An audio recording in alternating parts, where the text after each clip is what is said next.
በስመ አብ ወወልድ ወመንፈስ ቅዱስ አሐዱ አምላክ አሜን። የተወደዳችሁ የልዑል እግዚአብሔር ቤተሰቦች የእናታችን የቅድስት ድንግል ማርያም የአስራት የቃል ኪዳን የበረከት ልጆች የጻድቃን የሰማዕታት ወዳጆች በወደደንና ባፈቀረን በልዑል እግዚአብሔር ፍጹም ሰላም እላችኋለሁ። እንደምን ዋላችሁ? እንደምን ለይሳ ደረሳችሁ?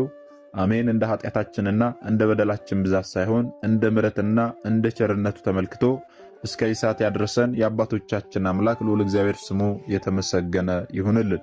እርሱን ጠርተን እርሷን የማንተዋት ንጽሕተ ንጹሐን ቅድስተ ቅዱሳን ቅድስት እናታችን ድንግል ማርያም ዘላለማዊ ስሟ የተመሰገነ ይሁንልን። እንግዲህ እንደ እግዚአብሔር አምላካችን መልካምና በጎ ፍቃድ ዛሬ የምንማማረው የልደት በዓል የገሃድ ጾም አለው ወይንስ ደግሞ የለውም? ልደት ረቡዕ ወይም ደግሞ አርብ ቢውል ይጾማል ወይንስ ደግሞ አይጾምም የሚለውን እንደ እግዚአብሔር አምላካችን መልካምና በጎ ፍቃድ ዛሬ አጠር አድርገን እንማማራለን። እንግዲህ የሚያስተምረን እግዚአብሔር ነው፣ የሚመክረን እግዚአብሔር ነው፣ የሚገስጸን እግዚአብሔር ነው። እርሱ በመካከላችን ተገኝቶ የጎደለውን አሟልቶ የተጣመመውን አቃንቶ በአፈ መላእክት አርሞ ያስተምረን ይመክረን ይገስጸን ዘንድ የእርሱ መልካምና በጎ ፍቃዱ ይሁንልን። የእናታችን የንጽሕተ ንጹሐን የቅድስተ ቅዱሳን የቅድስት እናታችን የድንግል ማርያም ምልጃ ተራዳይነቷ በረከቷ ሁሉ በሁላችን ላይ ይደርብን። እንግዲህ ወደ ዛሬ ትምህርታችን ስንገባ ታዲያ ልደትንና ጥምቀትን በተመለከተ በየዓመቱ በዚህ ወቅት ተመሳሳይ የሆኑ ጥያቄዎች በተደጋጋሚ ይነሳሉ፣ ይጠየቃሉ። ቤተ ክርስቲያናችንም ደግሞ ለዚህ ጥያቄ መልስ ስትሰጥ ቆይታለች ማለት ነው። በተለይ ጾመ ገሃድን አስመልክቶ ብዙ ሰዎች የሚጨቃጨቁበት፣ ብዙ ሰዎች ጥያቄ የሚያነሱበት ነገር አለ። ዛሬ ምንድነው ጥያቄ የሚያነሱት? ያንን ጥያቄ ሲያነሱስ መነሻቸው ምንድነው? ቤተ ክርስቲያናችንስ ምን አይነት ምላሽ ነው የምትሰጠው የሚለውን እንመለከታለን ማለት ነው። በዚህ ወቅት ከሚጠየቁ ጥያቄዎች መካከል አንዱ የልደት በዓል የገሃድ ጾም አለው ወይንስ ደግሞ የለውም የሚል ጥያቄ ይጠይቃሉ ማለት ነው። እንግዲህ እንደ ቅድስት ቤተ ክርስቲያናችን አስተምሮ ማንኛውም ክርስቲያን ሊጾማቸው የሚገቡ 7 የአዋጅ አጽዋማት አሉ። ከነዚህ ከ7ቱ የአዋጅ አጽዋማት መካከል አንዱ ጾመ ገሃድ ነው ማለት ነው። ገሃድ ማለት ለውጥ ወይም ደግሞ ልዋጭ ማለት ነው። ወይም ደግሞ እንደ ዘይቤው ግልጥ ወይም ደግሞ ይፋ ማለት ነው። ልክ የሆነ ነገር ስንናገር በገሃድ ነው ይሄ የተደረገው ስንል በይፋ ተደረገ ለማለት እንደሆነ ማለት ነው። ስለዚህ ገሃድ ማለት ሌላም ትርጉም ይኖራል። መገለጫ፣ ግልጥ፣ ይፋ ማለትም ነው ማለት ነው። ገሃድ የሚለውን ቃል ጋድ ብሎትም ልናገኘው እንችላለን። ጋድ ማለት ለውጥ፣ ልዋጭ ማለት ነው። ጥምቀት ረቡዕ ወይም ደግሞ አርብ ሲውል በዚያ ለውጥ ማክሰኞና ሐሙስ ይጾማልና ጋድ አለው ይባላል። ገሃድና ጋድ ከሚለው በተጨማሪ ደግሞ ፍትሐ ነገሥቱ ጾሙን በሌላ ስም ይጠራዋል። ምን ብሎ ይጠራዋል ስንል ጾመ ድራረ ጥምቀት፣ ጾመ ድራረ ልደት በማለት ይጠራዋል ማለት ነው። ድራር ማለት ራት ማለት ሲሆን በጥምቀት ዋዜማ ከራት ምግብ መከልከል ማለት ነው። ምክንያቱም የሚቆርብ ሰው አክፍሎ የሚያደርስ ስለሆነ የጥምቀትን ድራር ወይም ደግሞ ራት መጾም ነው ማለት ነው። ስለዚህ ፍትሐ ነገሥቱ ይህንን ጾመ ገሃድ ሲጠራው ጾመ ድራረ ልደት፣ ጾመ ድራረ ጥምቀት ብሎም ይጠራዋል ማለት ነው። እንግዲህ ወደ ጥያቄው ስንገባ የልደት በዓል ገሃድ አለው ወይንስ ደግሞ የለውም የሚለውን ስንመለከት በመጀመሪያ የምናነሳው ነገር አለ። ምንድነው ስንል አቡነ ጎርጎርዮስ በጻፉት የኢትዮጵያ ኦርቶዶክስ ተዋሕዶ ቤተክርስቲያን ታሪክ ላይ እንዲህ ብለው ጽፎ አስቀምጠውልናል። ልብ ብላችሁ ስሙ። ገሃድ የጥምቀት ብቻ ነው። ጥምቀት ረቡዕና ዓርብ በሚውልበት ጊዜ በኋላው የሚገኙት ማክሰኞና ሐሙስ የፍስክ ቀንነታቸው ወደ ጾምነት ተለውጠው ይጾማሉ። በእነሱ ለውጥ ጥምቀት የሚውልባቸው የጾም ቀኖች ረቡዕና ዓርብ የፍስክ ቀን ሆነው ይከበራሉና ገሃድ የረቡዕና የዓርብ ለውጥ ነው ብለናል። ነገር ግን በሌላም ቀን ቢውል የጥምቀት ዋዜማ ይጾማል በማለት ስለ ገሃድ ጾም ገልጸዋል፣ ጽፈዋል ማለት ነው። ታዲያ በዚህ አላበቁም። ለልደት ገሃድ የሚባለው በልምድ እንደሆነ ሲያብራሩ ገሃድ ለጥምቀት ብቻ ነው። በልማድ ግን የልደትንም ዋዜማ ገሃድ እንላለን። ነገር ግን ልደት የሚውልባቸው ዓርብ ወይም ደግሞ ረቡዕ የፍስክ ቀን ሆነው እንዲከበሩ ቢታዘዙም በዋዜማው የሚገኙት ማክሰኞና ሐሙስ ከጾመ ነቢያት ጋር የተያያዙ ስለሆኑ መጾማቸው ግድ ነው። የማይጾሙ ሰዎች ግን መላውን ጾመ ነቢያት ሲበሉ ቆይተው ዋዜማውን ብቻ ገሃድ ብለው ይጾማሉ በማለት ለልደት ገሃድ እንደሌለውና ዋዜማው የጾመ ነቢያት እንደሆነ ገልጸው ነገር ግን ከሥርዓት ውጭ ሆነው ጾመ ነቢያትን ሳይጾሙ ቆይተው ገሃድ ብለው የልደትን ዋዜማ እንደሚጾሙ ጠቆሙ እንጂ ትክክል መሆኑንና አለመሆኑን ሳይገልጡ በአሻሚነት ትተውታል ማለት ነው። አቡነ ጎርጎርዮስ በጻፉት የኢትዮጵያ ኦርቶዶክስ ተዋሕዶ ቤተክርስቲያን ታሪክ ላይ ማለት ነው። የቤተ ክርስቲያናችን የሥርዓት ምንጭ የሆነው ፍትሐ ነገሥት ደግሞ በእንተ ኩሎሙ አጽዋም ወይም ደግሞ ስለ አጽዋማት በሚናገረው አንቀጹ ላይ በአንቀጽ 15 ላይ እንዲህ ብሎ ይናገራል። ስለ ጾመ ገሃድ ማለት ነው። ይህቺውም ከአብይ ጾም አስቀድማ የምትሆን የሕርቃል ጾም ናት። የነነዌ ሰዎች ጾም 3 ቀን፣ የልደትና የጥምቀት ዋዜማ ጾም ገሃድ ይላል። ልብ በሉ። እዚህ አንቀጽ ላይ የምትመለከቱት የልደትና የጥምቀት ዋዜማ ጾም ገሃድ የሚል ተጽፎ ታገኛላችሁ። የጥምቀት ብቻ አይልም፣ የልደትና የጥምቀት ዋዜማ ጾም። በልደትና በጥምቀት ዋዜማ የሚጾመው ጾም ደግሞ ገሃድ እንደሆነ ይናገራል ማለት ነው። ፍትሐ ነገሥት አንቀጽ 15 ላይ ስትመለከቱ ታዲያ ፍትሐ ነገሥት የቤተ ክርስቲያናችን የሥርዓት ምንጭ በመሆኑ እኛም መጽሐፉ እንደሚለው ልንመራ ግድ ነው ማለት ነው። በልማድ የገቡ ብዙ ጽድቅ የሚመስሉ ስህተቶች አሉና ትክክለኛውን ለመያዝ ከምንጩ መነሳት አግባብ ነውና ከምንጩ ተነስተን እንማማራለን ማለት ነው። ባጭሩ የልደት በዓል ገሃድ አለው ወይንስ ደግሞ የለውም ለሚለው ጥያቄ መልሱ አዎን፣ የልደት በዓል እንደ ጥምቀት ሁሉ ገሃድ አለው የሚል ምላሽ ይሆናል ማለት ነው። ይህንንም ደግሞ ስንል ዝም ብለን ከመሬት ተነስተን ሳይሆን ምንጫችን የቤተ ክርስቲያናችን የሥርዓት ምንጭ የሆነው ፍትሐ ነገሥት ነው ማለት ነው። እርሱም አንቀጽ 15 ላይ በተደነገገልና በተቀመጠልን መሠረት ማለት ነው። ይህንን ስናነሳ ደግሞ አንዳንድ ሰዎች እንዴት በጾመ ነቢያት ላይ ደምረን ገሃድን እንጾማለን የሚል ጥያቄ ያነሳሉ። ለዚህ ጥያቄያቸው መልስ አላት ቤተ ክርስቲያናችን። ምን አይነት መልስ ስንል ጾመ ነቢያት ወይም ደግሞ የገና ጾም ከኅዳር 15 ቀን ጀምሮ እስከ ታኅሳስ 28 ቀን ድረስ ለ44 ቀን ይጾማል። ልብ በሉ። ከነዚህ 44 ቀን መካከል 40ው ጾመ ነቢያት ነው። 3ቱ ጾመ አብርሃም ሶርያዊ ነው። አንዷ የቀረችው ደግሞ ጾመ ገሃድ ናት የምትጾመው። ስለዚህ ምንጊዜም ቢሆን ጾመ ገሃድ በጾመ ነቢያት ውስጥ አለች ማለት ነው።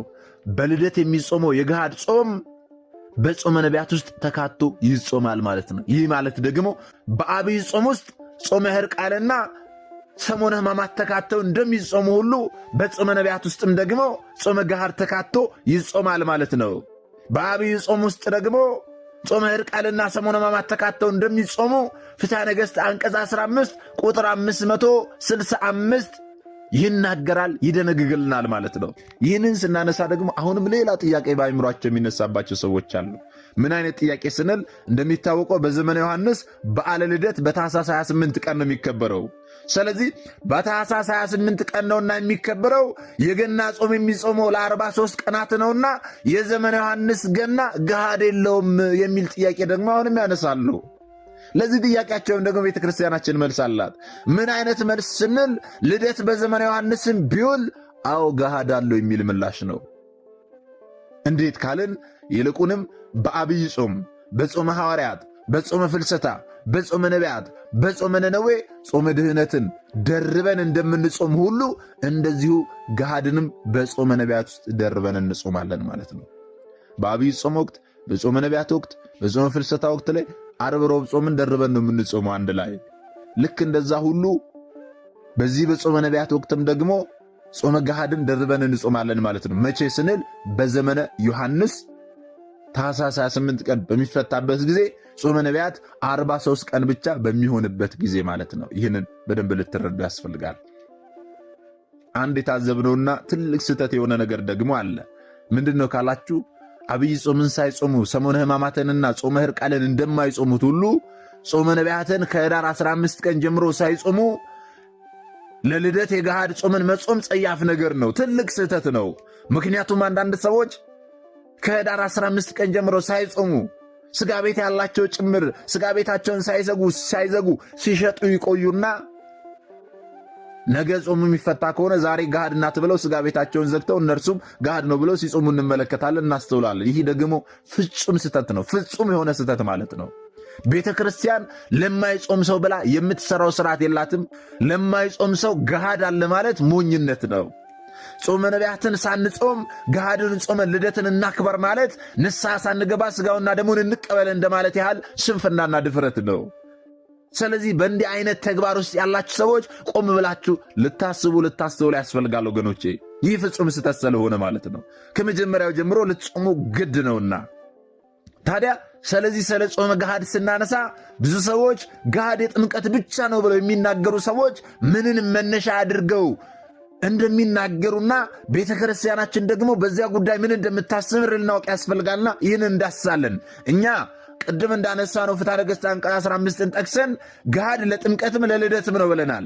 እርሱንም ደግሞ እንዴት እንደምንጾም ተመልክተናል። አንዳንድ ሰዎች ደግሞ ገሃድ ለጥምቀት ብቻ ነው የሚሉበት ምክንያት ምን እንደሆነ እናነሳለን። እነርሱ ከሚያነሱት ምክንያት አንዱ ምንድን ነው ካልን ገሃድ ለተባለው ለአንዱ የጾም ዕለት ሰላም እላለሁ የሚለውን በስንክሳራችን ጥር 10 ላይ ተመዝግቦ የምናገኘውን ንባብ መነሻ ያደርጋሉ ወይም ደግሞ ምክንያት ያደርጋሉ። እዚህ ቃል ላይ ምን ይላል? ለአንዱ የጾም ዕለት ሰላም እላለሁ፣ ገሃድ ለተባለው ለአንዱ የጾም ዕለት ሰላም እላለሁ ይላል። ይህንን ነው ምክንያት የሚያደርጉት። አንድ ናትና ይህችም ደግሞ ለጥምቀት ብቻ ናት፣ ስለዚህ ለልደት የለውም ይላሉ። ፍትሐ ነገሥታችን አንቀጽ 15 ደግሞ ለልደትም ለጥምቀትም ገሃድ እንዳለው ይናገራል ማለት ነው። እንደዛ ከሆነ ታዲያ ለምንድን ነው በዚህ ስንክሳር 10 ንባብ ላይ ለአንዱ የጾም ዕለት ሰላም እላለሁ ተብሎ ይጠቀሳል የሚለው ልናውቅ ያስፈልጋል። በመሰረቱ ይህንን ቃል ካለመረዳት የተነሳ ነው ብዙ ሰዎች አንድ ናትና ለአንድ ቀን ብቻ ነውና ለጥምቀት ነው የሚሉት ማለት ነው። በደንብ ከተረዱ ግን አንድ የተባለው በተከታታይ ቀናት ሳይሆን ለአንድ ቀን በልደትና በጥምቀት ዋዜማ የሚጾም በመሆኑና ከሰባቱ አጽዋማት እንደ አንዱ የሚቆጠር በመሆኑ ነው። ልብ በሉ። ይህ ማለት ለምሳሌ ጾመ ድህነትን ስናነሳ ዓርብ ሮብ ጾምን ስናነሳ 2 ቀን ነው የምንጾሙ። ግን ጾሙን 2 ቀን ነው የምንጾሙ አንልም። የምንለው ጾመ ድህነት ብለን አንድ ብለን ነው የምንቆጥረው።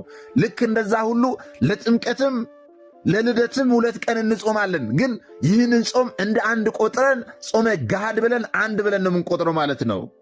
ወይም ደግሞ በአጭር አማርኛ ከሰባቱ አጽዋማት መካከል የሚቆጠሩ አጽዋማትን አንድ ብለን እንደምንቆጠር ሁሉ ገሃድንም አንድ ብለን እንቆጥራለን ማለቱ ነው እንጂ አንድ ቀን ብቻ ናት ማለቱ እንዳልሆነ ልትገነዘቡ ልታውቁ ያስፈልጋል ማለት ነው። የገሃድ ጾም ባይኖረው ኖሮ ጾምነቱ አይሻርም ነበረ። ገሃድ ስላለው ልዋጭ ስላለው እኮ ነው ጾምነቱ ተሽሮ የፍስክ ቀን የሚሆነው ረቡዕ ወይም ደግሞ ዓርብ ልደት ሲውልበት ማለት ነው። ገሃድ ስላለው ነው። ገሃድማ ባይኖረው ኖሮ ልዋጭማ ባይኖረው ኖሮ ለምሳሌ ጾመ ፍልሰታን እንጾማለን። ጾመን ግን የእመቤታችን ትንሣኤ በዕለተ ረቡዕ ከዋለ አዎ ረቡዕን ጾምናት እንጾማታለን። ምክንያቱም ገሃድ የለውም ልዋጭ የለውምና። በጌታችን ልደትና በጌታችን ጥምቀት ግን ጾመ ገሃድ ስለሚጾም ጾምነታቸው ተስሮ የፍስክ ቀን ሆነው ይከበራሉ ማለት ነው፣ ረቡዕና ዓርብ ዕለት ሲውሉ። ታዲያ አንዳንድ ሰዎች ደግሞ አሁንም የሚያነሱት ጥያቄ አለ። ልደት ረቡዕ ወይም ደግሞ ዓርብ ቢውል ይጾማል ወይንስ ደግሞ አይጾምም ብለው የሚጠይቁም ሰዎች አሉ። ለዚህ ጥያቄያቸውም መልስ አላት ቤተ ክርስቲያናችን። ምን የሚል ካልን ለስም አጠራሩ ክብር ምስጋና ይግባውና የጌታችን የመድኃኒታችን የኢየሱስ ክርስቶስ የልደት በዓል ሰውን ብቻ ሳይሆን ፍጥረትን ሁሉ ያስደሰተ ልዩ በዓል ነው። በዚህ ልዩ በዓል ደግሞ ማዘን፣ በዚህ ልዩ በዓል ደግሞ መጸጸት፣ በዚህ ልዩ በዓል ደግሞ መተከዝ ፈጽሞ አይገባም ማለት ነው። የክርስቶስ ልደት ለሥጋችንም ለነፍሳችንም ለመንፈሳችንም ድህነት ነውና በዕለቱ በሥጋም በነፍስም በመንፈስም ሐሴት ማድረግ ያስፈልጋል እንጂ ማዘን መተከዝ አያስፈልግም። ስለዚህ በዕለቱ ሥጋችንን በጾም መለጎም አይገባም ማለት ነው። ቅድም የጠቀስናቸው የፍትሐ ነገሥት አንቀጽ ሁሉ የልደት በዓል ረቡዕም ዋለ ዓርብ በቤተ ክርስቲያን ሥርዓት እንዲገደፍባቸው እንደሚያዝ ያብራራሉ ማለት ነው። ለምሳሌ ያህል ስናነሳ ፍትሐ ነገሥቱ ስለ ጾመ ድህነት በሚያብራራበት አንቀጹ ላይ እንዲህ የሚል ተመዝግቦ እናገኛለን። ዳግመኛም በየሳምንቱ ሁሉ ዓርብና ረቡዕን መጾም ነው። በዓለ ሐምሳ የልደትና የጥምቀት በዓል የተባበሩባቸው ጊዜ ካልሆነ በቀር እንደተጻፈ እስከ 9 ሰዓት ጹሟቸው ይላል። ይህ አረፍተ ነገር ምንድን ነው የሚያስረዳን? ረቡዕና ዓርብ እንዴት መጾም እንዳለባቸው በሚናገርበት አንቀጹ ላይ በዓለ ሐምሳና የልደትና የጥምቀት በዓል ከሚውሉባቸው ቀናቶች ውጪ ሌሎቹን ይጹሟቸው እስከ 9 ሰዓት። በዓለ ሐምሳና ልደትና ጥምቀት በሚውሉባቸው ጊዜ ደግሞ የጾም ቀንነታቸው ተሽሮ የፍስክ ቀን ይሆናሉ፣ አይጾሙባቸውም የሚለውን ያስረዳናል ማለት ነው። የሚያስረዳ ቃል ነው። ስለዚህ ልደት ረቡዕም ዋለ ዓርብ ጾምነቱ ተሽሮ የፍስክ ቀን ሆኖ ይከበራል ማለት ነው። ሌላም ደግሞ አንድ የሚነሳ ጥያቄ አለ። ምንድነው ካልን የገናና የጥምቀት ቅዳሴ ስንት ሰዓት ነው ብለው ይጠይቃሉ። እንግዲህ ፍትሐ ነገሥት አንቀጽ 15 ቁጥር 595 ላይ ስትመለከቱ እንዲህ ይላል፣ ስለ ልደትና ጥምቀት ግን በዚያ ዘመን በኒቅያ የተሰበሰቡ ሊቃውንት ቅዳሴው በሌሊት ይሆን ዘንድ አዘዙ ይላል። ስለዚህ በግልጽ የተቀመጠ ነገር ስለሆነ ይሄ የሚያሻማ የሚያከራክር ስላልሆነ ሌሊት እንዳልሆነ በግልጽ እንረዳለን ማለት ነው። ሁሌም ቅዳሴያቸው በሌሊት ነው። ስለዚህ የዘንድሮም ማክሰኞ ሌሊት ይቀደሳልና ሁላችንም ልናስቀድስ ያስፈልጋል ማለት ነው። እንግዲህ እንዲህ አይነት ጥያቄዎች በተደጋጋሚ ይነሳሉና በተደጋጋሚ በየዓመቱ እንዳይነሱ ሁሉም እንዲረዱና ሌሎችም ላልተረዱ ሰዎች እንዲያስረዱ አሁን የሰማችሁ የተማራችሁ ላልተማሩ አስተምሩ። ያወቃችሁትን ላላወቁ አሳውቁ። ሼር እያደረጋችሁ ላይክ እያደረጋችሁ ለብዙዎች እንዲደርስ አድርጉ። ይህንን አስተምሩ ማለት ነው። ከቻላችሁ ራሳችሁ አስተምሩ፣ ካልቻላችሁ ይህንን አስተምሩ አውርዳችሁ ላልሰሙ አሰሙ። በየሶሻል ሚዲያዎቻችሁ ላይ እየለቀቃችሁ ብዙ ሰዎች በተደጋጋሚ የሚጠይቁት ጥያቄ ነውና ለጥያቄያቸው መልስ እንዲያገኙ አድርጉ ማለት ነው። ምክንያቱም እኛ የተማርነውን አስተምረን ቢሆን እኛ ያወቅነውን አሳውቀን ቢሆን ኖሮ ማንም ሀብተ ወልድና ስመ ክርስትና ሰጥታ ማኅተብ በአንገቱ ላይ ካሰረችበት ከቅድስት ቤተ ክርስቲያን ወጥቶ ወደ ሌሎች ሃይማኖት ተቋማት ባልሄደ ባልገባ ነበረ። ነገር ግን እኛ የተማርነውን ስለማናስተምር ያወቅነውን ስለማናሳውቅ ብዙ እህቶቻችንና ወንድሞቻችን እየሳቱ ነው ያሉትና የሳቱትንም ለመመለስ ያሉትንም ለማጽናት አሁን ላይ የተማርነውን ወደፊትም የምንማረውን የቤተ ክርስቲያናችን አስተምሮ ልናስተምር ያስፈልጋል ማለት ነው። ይህን እንድናደርግ ደግሞ እርሱ አምላካችን መድኃኒታችን ኢየሱስ ክርስቶስ ሁላችንንም ይርዳል። እንግዲህ መርሃ ግብራችንን ከመጨረሳችን አስቀድሞ አንድ መልእክት ወደ እናንተ አስተላልፋለሁ። ይህ መልእክት ምንድነው ካላችሁኝ ዘንዳ እንደሚታወቀው በዚህ መንፈሳዊ ቻናል ላይ በዓመት 3 ታላላቅ የበረከት ስራዎች ይሰራሉ። እነዚህ 3 ታላላቅ የበረከት ስራዎች የማቴዎስ ወንጌል ምዕራፍ 25 ላይ የተጠቀሱ ጌታችን መድኃኒታችን ኢየሱስ ክርስቶስ ለፍርድ በሚመጣበት ጊዜ የሚጠይቀንን ጥያቄዎች ለመመለስ የተዘጋጁ ናቸው። በዚህም መሰረት ታዲያ ከፊታችን የሚመጣውን የጌታችንን የልደት በዓል ምክንያት በማድረግ በየሆስፒታሉ የሚሰቃዩ እህት ወንድሞቻችንን ሄደን እንጠይቃለን፣ እንጎበኛለን። በዚህም ደግሞ ታምሜ አልጠይቃችሁኝም የሚለውን ጥያቄ እንመልሳለን ማለት ነው። እኛ ክብር በዓሉን በየቤታችን ሁሉ ሞልቶልን ተትረፍርፎልን ስናከብር፣ ብዙ ሰዎች ደግሞ በየሆስፒታሉ በህመም የሚሰቃዩ በህመም ብቻ ሳይሆን ደግሞ ገንዘብ በማጣት መድኃኒት መግዣ እንኳን አጥተው የሚሰቃዩ ብዙዎች አሉና እነርሱንም ማሰብ ተገቢ ነውና እዚህ በረከት ስራ ላይ ሁላችሁም አነሰ በዛ ሳትሉ የአቅማችሁን እያደረጋችሁ ልትሳተፉ ያስፈልጋል ማለት ነው። እንዴት ነው የምሳተፈው? በምን አካውንት ነው የምሳተፈው እያላችሁ የምትጠይቁ ሰዎች ካላችሁ የዚህ ቪዲዮ የኮመንት የመጀመሪያ ቦታ ላይ ሊንክ አስቀምጥላችኋለሁ። ያንን ሊንክ ስትጫኑ ሙሉ ዝርዝር መረጃው በጽሁፍ ይመጣላችኋል። ያንን አንብባችሁ እዚህ በረከት ስራ ላይ መሳተፍ ትችላላችሁ ማለት ነው። እግዚአብሔር አምላካችን ሁላችንንም የበረከቱ ተካፋዮች ያድርገን። ምናልባት ደግሞ ዛሬ ገና ወደዚህ መንፈሳዊ ቻናል የመጣችሁ ሰዎች ካላችሁ ከዚህ በፊት የተማማርነውም ከዚህ በኋላ የምንማማረውም መንፈሳዊ አስተምሮች ወደ እናንተ እንዲደርሱ ከፈለጋችሁ ሰብስክራይብ አድርጋችሁ የደወል ምልክቱን መጫን ይኖርባችኋል። ምክንያቱም ይህ ቴክኖሎጂ ያመጣው ስርዓት ነው፣ እኔ ያልኩት አይደለም። ይህንን ካደረጋችሁ ዕለት ዕለት ከዚህ የሚለቀቁ አስተምሮች ወደ እናንተ ይደርሳሉ። ይህንን ካላደረጋችሁ ደግሞ ዛሬ እንዳጋጣሚ ነን አስተምሮ ሰምታችሁ ሊሆን ይችላል፣ በቀጣይ ከዚህ የሚለቀቁ አስተምሮች ወደ እናንተ አይደርሱምና ወደ እናንተ እንዲደርሱ ከፈለጋችሁ ሰብስክራይብ አድርጋችሁ የደወል ምልክቱን መጫን ይኖርባችኋል ማለት ነው። እግዚአብሔር አምላካችን እስካሁን አሳጠብቆ ያስተማረን የመከረን ነገሰን የአባቶቻችን አምላክ ልዑል እግዚአብሔር ስሙ የተመሰገነ ይሁንልን። የሰማነውንም በዝነ ልቦናችን ያሳድርብን። ሰሚዎች ብቻ ሳንሆን በሰማነው ቃል 30፣ 60፣ 100 የአማረ ፍሬ አፍርተን ዛሬ ስሙ ቀዳሾች ነገ ደግሞ የመንግስት ወራሾች ያድርገን ዘንድ የእርሱ መልካምና ፈቃዱ ይሁንልን። ወስብሐት ለእግዚአብሔር ወለወላዲቱ ድንግል ወለመስቀሉ ክቡር። ይቆየን።